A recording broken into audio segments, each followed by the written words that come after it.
Good day, ladies and gentlemen. So, moving on from the MRes, this is Dr. Fola. I am here to talk to you about the MRes application process, which I've been doing for some time now. So I feel like I'm getting in the swing of things. I'm kind of like doing things.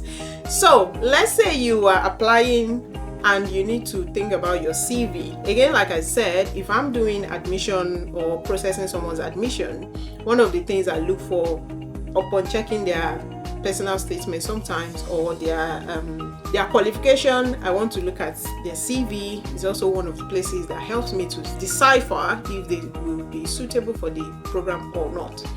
So this is my CV. Well, a very, very, very, very, I have to emphasize that, very old CV, and I've taken out some few things just so that but I want to show you just an example of, if I see this, not too bad. So this CV is actually probably maybe 6-7 years. I'm currently working on my PhD project. Okay, so when I was doing my PhD, so it's probably around that 6-7 years ago. At least I would say at least 6 years or 7. Now, let's say this is your CV. Some of the info. First of all, I left some things there for you to see, some things that are not ideal. So this is my CV, my name, full name, of course, home address. This is no longer my address. Like I said, I've left it years ago. You have your email. That's all. That is enough. You don't need your phone number. I actually don't think that's ideal. Your email, whoever wants to contact you should contact you via your email. That's more appropriate. If they need your phone number, then they can request it, because you don't know how far or wide your CV will go. So you don't want every Tom, Dick, and Harry calling you and asking, just there are scammers outside. Anyway, so you want your email, your home address. Actually, this is a bad situation. Your home address should not be there. Instead, you should have your city. So I could put something like this. Was when I was in Bournemouth. Yeah, I could put here Bournemouth.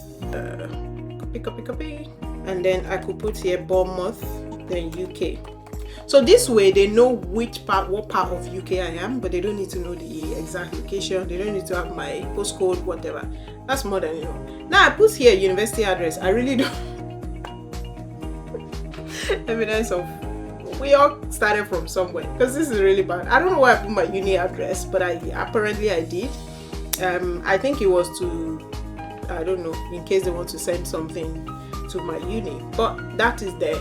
Ideally, it's not something that you should have, so I'll probably take it out. Now, current research. So this is something that has to focus on research, and I think your MRes is like that, so you want to have something similar. I talked about my current research, the project I'm working on. I talked about the fact that this is a VC scholarship scheme that I'm doing, so that gives a bit of like, okay, some people are already trusting her research skill. That's why she's got the scholarship. My supervisory team, I mentioned them here, not necessary to be honest. And what the project really entails. So the title of the project and what it really entails.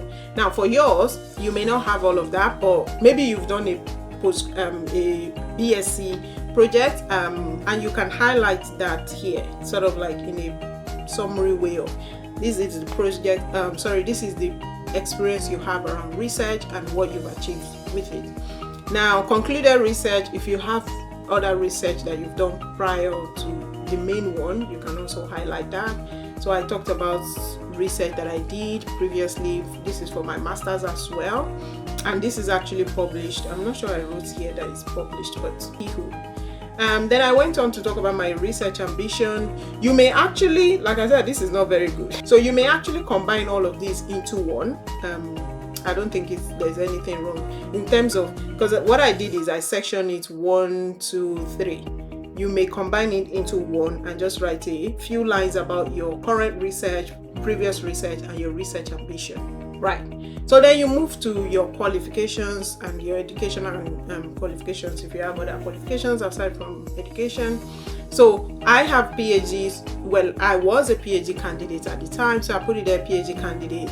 I did Introduction to Education Practice, which is there. My MSc Public Health, put it there.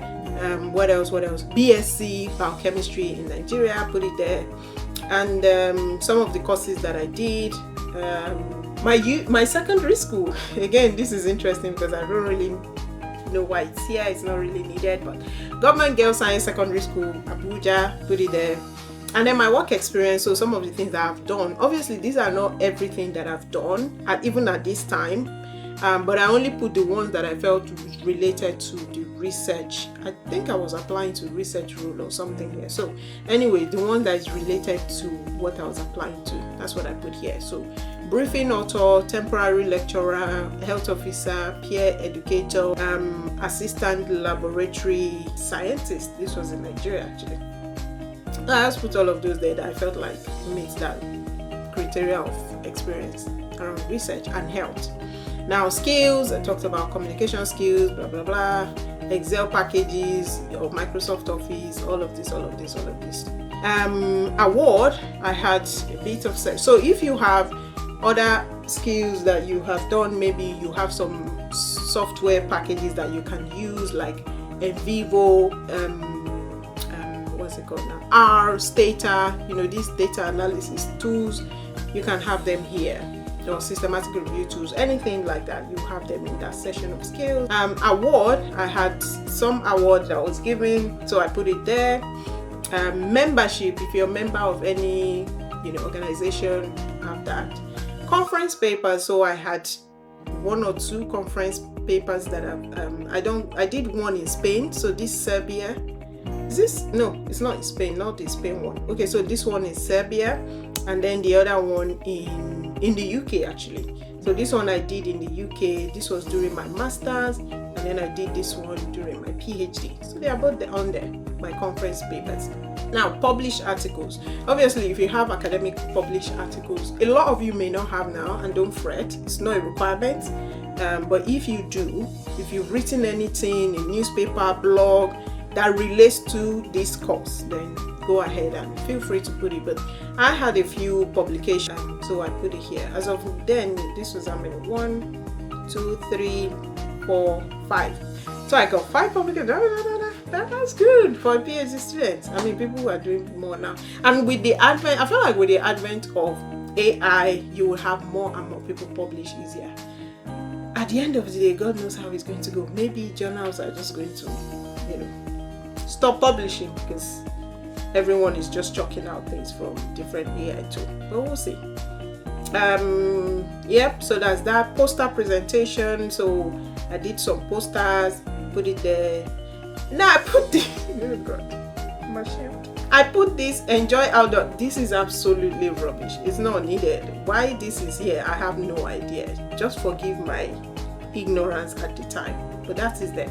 Obviously, the reason why this is not necessary, if you're applying for some things that require some element of showing who you are as a, your personality as an individual, then maybe yes. In terms of, what did I say I even do? I'm pretty sure I maybe lied. God forgive me. Okay, outdoor physical activities. I trained as an event decorator with the interest in arts and crafts and creativity in general. I love reading books and specifically novels. Actually, that's not a lie. That's actually, those are true. I think the outdoor is a bit, I do activities, but not necessarily outdoor, So that one, but the others are true. So yeah, that's not bad. But you shouldn't be here because this is an academic, what I was using it for as of then. So if you're doing something like your MRes CV, you shouldn't put this here. It's very unnecessary. Now I have here references, and I've removed some key information, just to help cover these individuals. Now, this person is no longer even at the uni anyway. I think both of them actually. It's been a while. Now this one, references is not needed on your CV. Again, I left it just to tell you what is not appropriate. This is not appropriate. You shouldn't have references on your CV. That's my own view. I know I've watched a CV guru person who's actually highlighted, have references. I don't like it. The reason why I say that is you have different applications that you do, and you should have different individuals that are appropriate for CV writing, preference writing for you at different times or for different purposes. So if you just put a generic reference there of an individual, and maybe you apply for something that they don't necessarily know you for, or really know the depth of what you've done, then you do yourself a disservice by putting because they contact that person and they don't only just give them superficially, yeah, well, he's this, he's that, and maybe you do way more, or they should know, help sell you way more than that. So that's why I wouldn't put my reference here. I would take them out. So actually I will probably take both of these out if I'm applying for an MRes or for a scholarship or anything. Now I will put my reference, because usually we will require reference somewhere else. So where I've been asked to incorporate or include references, then I will put the names of those that I think are appropriate for that particular role that I'm applying for. That is what I would do. I would not just dump any name on my CV. And so yeah, that's kind of like generally what a CV generally would look like. Again, it can differ depending on the purpose of the CV, and that's why you do not just have one CV for everything. If you have things that you shouldn't have, I think I just remember this one. I've talked about don't have your hobbies. It's really very, very unnecessary. We don't want to know if you jump ropes or fly high or whatever. We also don't want to know your marital status and Mrs. this, Mrs. that. It's very, very, I say Mrs. because I feel like married women are very proud of, and you should be, proud of their marital status. So I'm Mrs. JK Olajile. That's fine, but we don't need to know your Mrs. We don't need to know if you're married. We don't need to know if you're single. We don't need to know how many children you have, or if you don't have children. We don't need to know. Like, you need to completely strip out all these identifying information, except your name. Others are not necessary. Your religion is not. Oh heavens! Your religion is not necessary. We don't want to know what. I'm talking about in the context of UK. I know some of you may be like, Dr. Fola, in Nigeria or in Ghana, I don't know about those places. In the UK, your religion is not necessary. It should be out.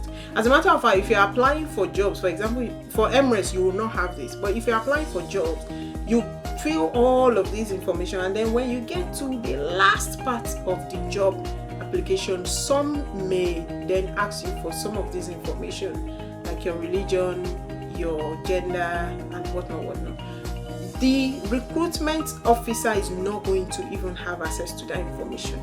That information goes to HR, and they are not part of the recruitment or decision on who to employ.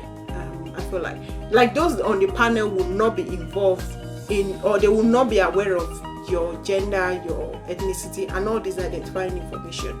And vice versa. So whoever has access to that information would not be part of your panel to decide if they will employ you or not. I don't know if that makes sense. So generally, just to say how unnecessary some of these information are: your religion, number of children, your home address, like your detail of your number 3, James John Street, all that, not necessary. Your gender, not necessary. What else? Just think of some of the interesting things that people put on CV. They are not necessary. So this is my CV, and I hope it helps someone. But like I said, it's a very, very old one. I'm kind of like hopefully develop a bit more from here. All right, thank you for listening.